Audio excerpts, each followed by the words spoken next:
Sri Matre Namaha. Welcome to Sri Matrika. I am your companion in this journey, and today we gather once again at the lotus feet of Lalita Mahatripura Sundari. In this space, we move beyond concepts to experience the Divine Mother as the very breath of our lives. Whether you're a long-time practitioner or a seeking soul, I'm honored to walk this path of silence, sound, and surrender with you.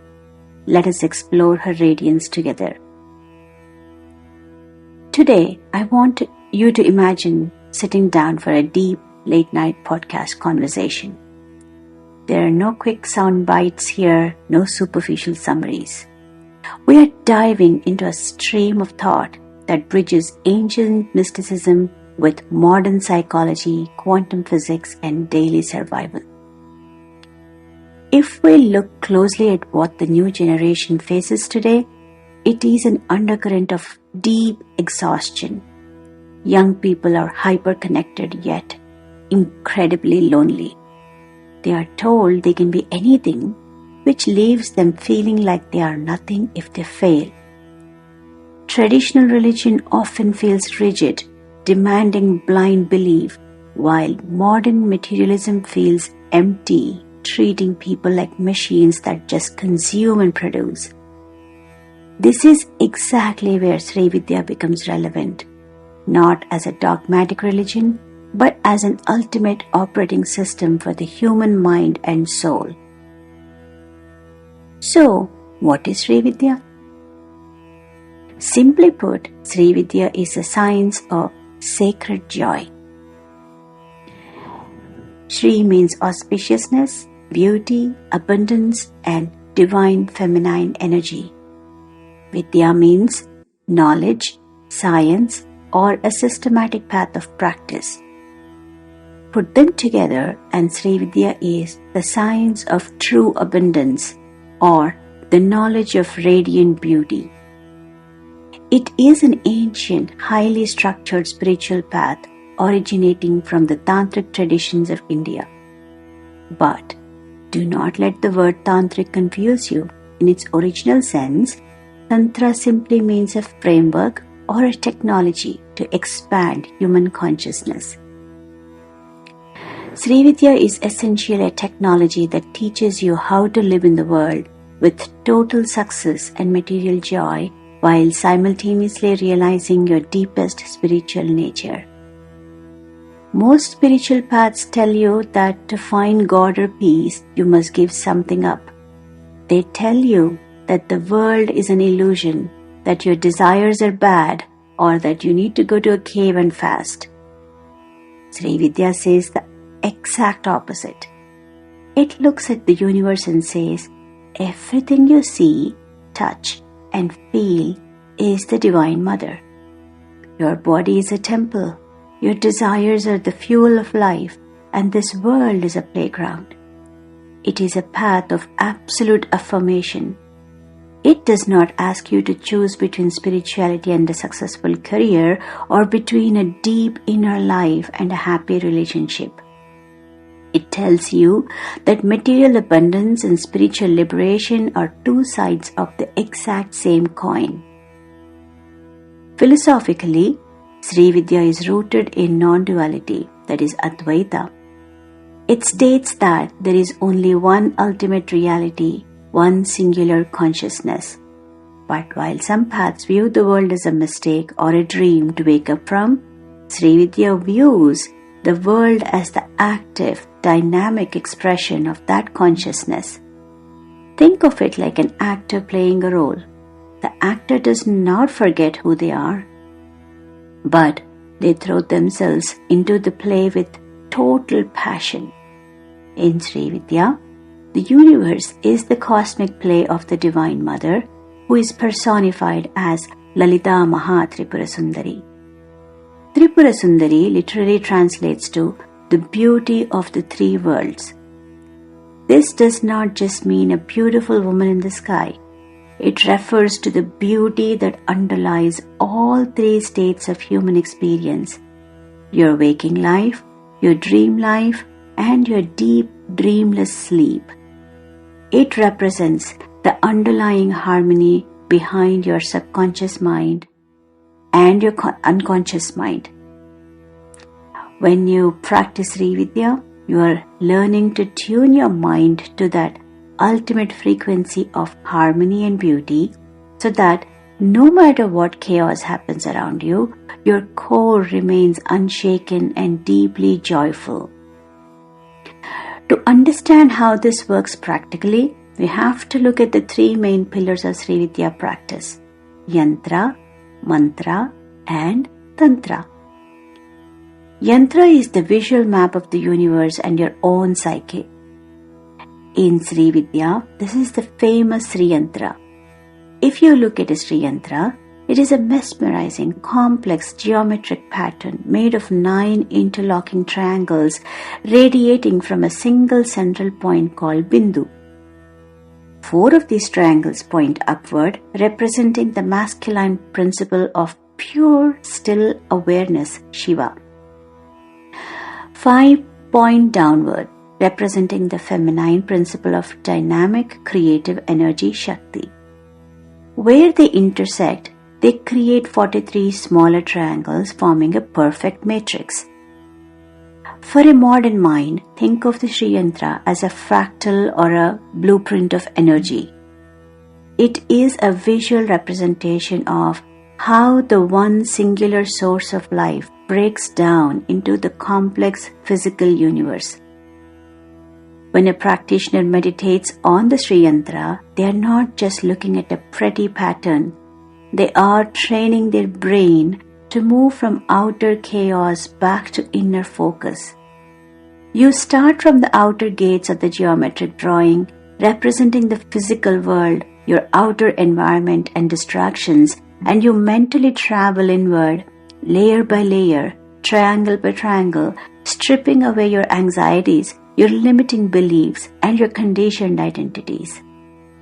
Finally, you reach the center dot, the Bindu, which represents your truest, unchanging self.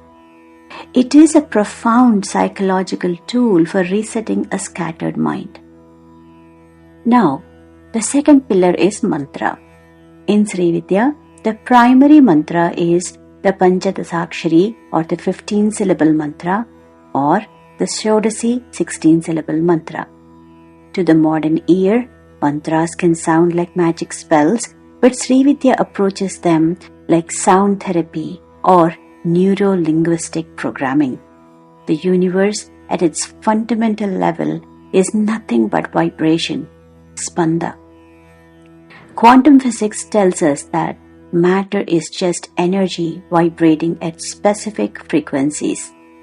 We will draw parallels between quantum physics and spiritual science in a bit. Your thoughts and emotions are also vibrations. When you're stressed, anxious, or angry, your brain waves and internal frequencies are chaotic. The mantras of Srividya are highly specific sound formulas designed to create resonance in your nervous system. By chanting these sounds, you are essentially overriding the chaotic background noise of your daily worries and tuning your brain to a state of deep, calm, creative focus. Finally, the third pillar is Tantra, which is, in this context, means the actual ritual and internal meditation, which is nothing but Antaryaga. Srividya recognizes that the human body is a microcosm of the entire cosmos. Every force in the universe exists inside you. The energy channels called nadis and the energy centers called chakras in your body are mapped out precisely. The practice involves waking up your latent evolutionary energy, often called Kundalini, and guiding it up through your spine to the crown of your head. When this energy flows freely, your perception changes. You stop viewing yourself as an isolated, lonely human being struggling against the world. You start experiencing yourself as an organic part of a living, breathing, conscious universe. I promised you the parallels between science and mysticism and through quantum intersection. Here it is with the minimal knowledge that I have. to a modern scientifically minded person, it is essential to look at this without lazy, vague comparisons. We cannot just say quantum mechanics says everything is energy and so does Tantra. That approach immediately loses anyone with a scientific background. Instead, looking at the breathtaking, highly specific structural parallels between how modern physics describes the universe and how Srividya mapped it out thousands of years ago. If you ask a physicist today what the universe is made of at its absolute fundamental level, they won't say solid particles. They will talk about quantum field theory. According to quantum field theory, the universe is made of invisible, fluid-like fields that fill all space, an electron field, an electromagnetic field, and so on.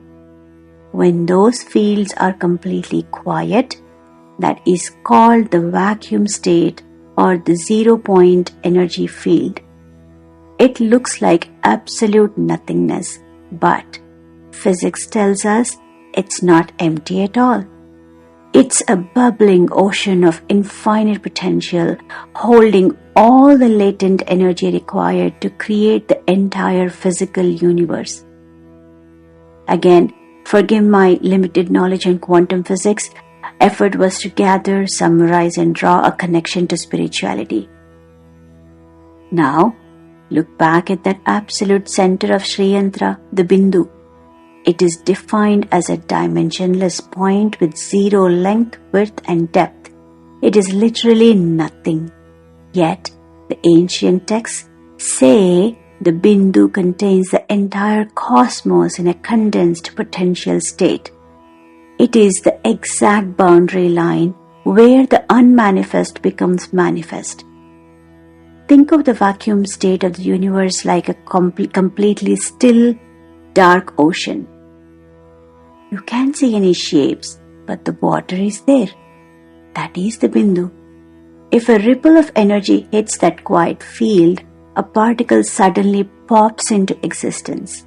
In Srividya, when the silent center decides to move, the physical universe pops into existence. They are describing the exact same mechanics of creation. We see this identical structural match in one of the biggest paradoxes in modern physics, wave-particle duality. Light and matter can behave as a spread out, non-physical wave of probabilities or as a solid, localized particle depending on how it is observed. As a wave, it's everywhere at once, completely still in its potential. As a particle, it crashes into a specific point in time and space as a concrete thing. Srividya mapped this exact dual nature of reality thousands of years ago through the concepts of Shiva and Shakti. The tradition explicitly says that Shiva cannot create without Shakti, and Shakti cannot exist without Shiva. They are completely inseparable, just like the wave and the particle. This brings us back to the science of mantra. Let's look at string theory. It proposes that the most fundamental building blocks of matter are not dots, but tiny vibrating strings of energy. Just like a violin string can be tuned to play a beautiful melody or a harsh noise, these cosmic strings vibrate at different frequencies to create different elements of matter. An electron is just a string vibrating at one note. A quark is a string vibrating at another. The universe, quite literally, is music. It's a symphony of vibrations. Srividya calls this spanda, the divine vibration. It teaches that your body, your thoughts, and your emotions are also frequencies. When you are stressed out or burnt out, your internal strings are out of tune. Your brain waves are firing in chaotic high beta frequencies. You are making discordant noise in the cosmic symphony. A Srividya mantra is not a semantic sentence asking for favors. It is a precise, engineered sequence of phonetic frequencies redesigned to interact with your physical nervous system through sympathetic resonance. Think of two identical tuning forks held near each other. If you strike one, the second one automatically starts vibrating at the exact same frequency without you even touching it. When you chant a mantra, the specific placement of your tongue against your palate stimulates your cranial nerves. The prolonged nasal sounds like the or create a physical vibration in your skull that stimulates your vagus nerve, which instantly flips your body from stress mode into relaxation mode.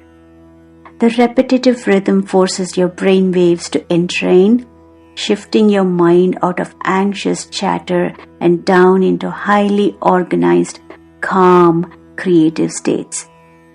You are using sound as a piece of technology to rewrite your internal neural network.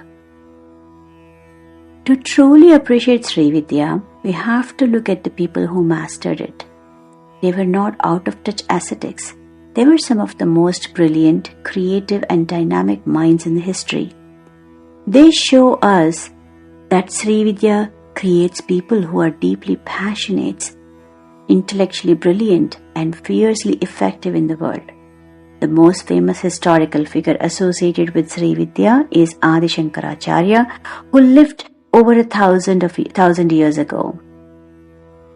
Adi Shankaracharya is renowned for revitalizing the philosophy of non-dualism, Advaita Vedanta. He traveled across the length and breadth of India on foot, debating the greatest scholars of his time and winning them over with flawless, razor-sharp logic. He was an intellectual giant, yet the same man of pure logic was also a deeply emotional mystic who wrote the Saundarya Lahari, one of the most beautiful pieces of poetry ever written, dedicated entirely to the Srividya path and the praise of the Divine Mother. Shankara did not see a contradiction between logic and devotion. He established Sriyantras at major spiritual centers across India, including Sringeri and Kanchipuram, ensuring that this energy system would remain alive for generations. He showed that you can have a brilliant logical mind and still possess a heart overflowing with sacred art, poetry, and love.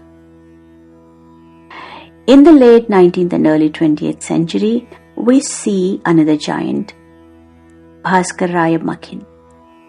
He was a brilliant scholar and a master of Srividya, who wrote extensive commentaries on its texts such as Lalita Sahasranama. Bhaskarraya lived a householder's life. He didn't wear orange robes or hide in a jungle.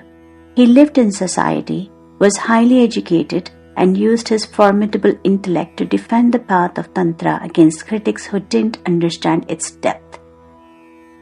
He proved that Srividya is a highly intellectual, deeply scientific pursuit that can be practiced while living a normal modern life.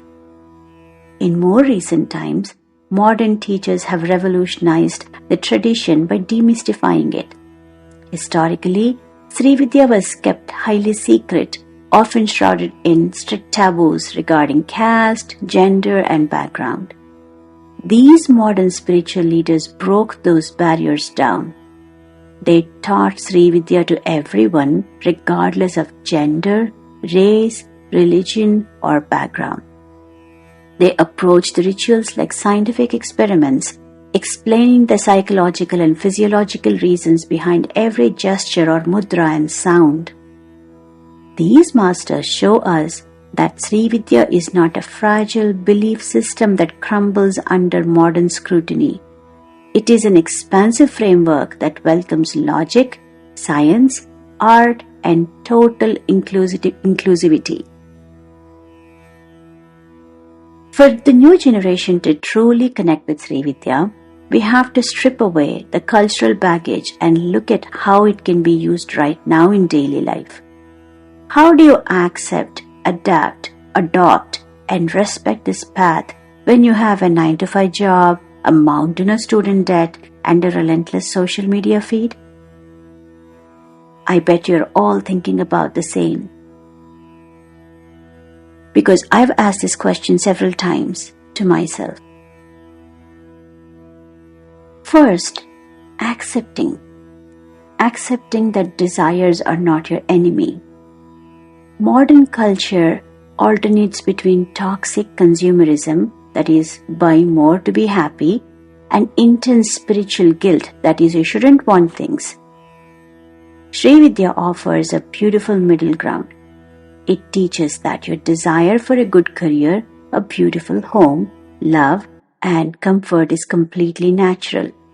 Those desires are just the Divine Mother's creative energy moving through you. So any desire that is dharmic is spiritual in nature. Instead of suppressing your desires, Srividya teaches you to elevate them. Don't just want a job for money. Ask a job so you can express your unique creativity and uplift others. Don't just intend a relationship for validation. Get it or want it to experience love or divine love through another human being. When you accept that the material world is sacred, your daily work stops being a grind and becomes a form of worship. You accept that you don't have to be perfect or flawless to be spiritual. You just have to be willing to see the divine spark in everything you do. More importantly, it reframes the Divine Mother as the ultimate unconditional safe space. In Srividya, she is not a judge keeping a cosmic scorecard of your mistakes.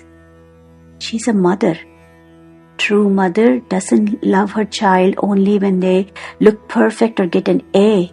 She loves them when they're crying, when they are messy, and when they have completely messed up. When you sit in meditation, you can take off all your masks. You don't have to be successful, and you don't have to have your life together. You're climbing into the lap of the universe, and she whispers, I chose to manifest as you because I wanted to experience the world through your specific eyes. You're already enough. Now, the second portion, adapt. What is adapt? Adapting is making your micro habits for a fast-paced world. You do not need to sit in meditation for 5 hours a day to practice Srividya. You have to adapt the technology to your current lifestyle. And these are the simple steps. Take the concept of Sri Yantra, moving from the chaotic outside to the peaceful inside, and apply it to your work day. Before you open your laptop, spend exactly 2 minutes looking at a Sri Yantra or just closing your eyes and finding your internal bindu. Tell yourself, the emails, the notifications, and the deadlines are the outer layers. My peace is at the center. This might look nonsensical in the beginning, but as you adapt this mindset, everything becomes peaceful. Srividya emphasizes that what you put into your body and mind alters your energy. Adapt this by curating your digital diet. If you spend 2 hours scrolling through the content that makes you feel anxious or inadequate, you're performing a negative ritual. Treat your attention as sacred. Now, the third, adopt. To adopt Srividya means to make beauty, compassion, and mindfulness your baseline standard of living. The current generation faces a massive struggle with body image and physical shame driven by unrealistic digital standards. Srividya offers a beautiful, liberating correction. Your body is not a barrier to enlightenment. Your body is the temple itself. Temples made of stone are just copies. Your physical form is the original. Your blood vessels are the sacred rivers. Your heart is a central shrine, and your breath is the continuous sacred offering. Stop treating your body like an ornament to be fixed or a machine to be driven to exhaustion. Every beat of your heart is a divine mother dancing within you. When you feed yourself well, when you rest, and when you treat your physical form with kindness, you're performing the highest ritual. This shifts your life from a stressful struggle into Leela, a divine play. Anxiety comes from the heavy burden of feeling like you have to control every single outcome. When life gets heavy, take a step back and look at your life through the lens of Sri Yantra. See how the lines weave in and out, creating patterns of dark and light. You cannot have the geometry without both the upward and the downward triangles. The challenges, the heartbreaks, and the plot twists are not signs that you are cursed. They are just the movement of the cosmic dance. It gives you the direction and the distance to say, this hurts right now, but I trust the deep harmony of this universe. Let me see how this chapter unfolds. Now, how do we respect? Respecting Srividya means understanding that it is a serious internal science, not a superficial lifestyle trend. You cannot learn it from a 30-second video clip. It requires a relationship with your lineage or parampara and a guide who can pass down the energetic transmission or diksha. Respect the path by remaining a humble student, keeping your practice private rather than using it to look cool or spiritual on social media. Most importantly, respect yourself. Srividya tells you that you are fundamentally divine. When you treat your body with disrespect, when you beat yourself up with negative self-talk, or when you settle for a life of quiet desperation, you are disrespecting the very energy that created the universe. Ultimately, Srividya is a love letter to existence. It is a path that looks at your messy, complicated modern life and says, you don't need to run away. Everything you are looking for is right here, hidden in plain sight. Wake up to the beauty within you. Master the tools of your mind and play your part in this cosmic dance with a smile on your face. And that is why when you chant Lalita Sahasranama, it is also called as Rahasyanama. What is a Rahasya? It's not secret. It is hidden in plain sight. Open your inner eyes and everything is right in front of you. We are not here to become rigid spiritual experts, and we are not here to show off how much we know. We are all just companions on this journey, human beings trying to find our way back home to love, clarity, and peace. Srividya is simply a beautifully preserved map left behind by people who found that home thousands of years ago. You don't have to change your clothes, change your name, or leave your modern world behind to practice it. You can approach it as an engineer tuning a highly complex quantum instrument, your own body and mind. Just take one conscious breath. Look at the world around you with a little more wonder, and remember that the radiant beauty you are seeking on the outside is already looking out through your own eyes. Thank you for giving your time today as I speak about Srividya in the view of modern time. I want to close this podcast today and would like to talk about the 9 Avaranas in the next episode.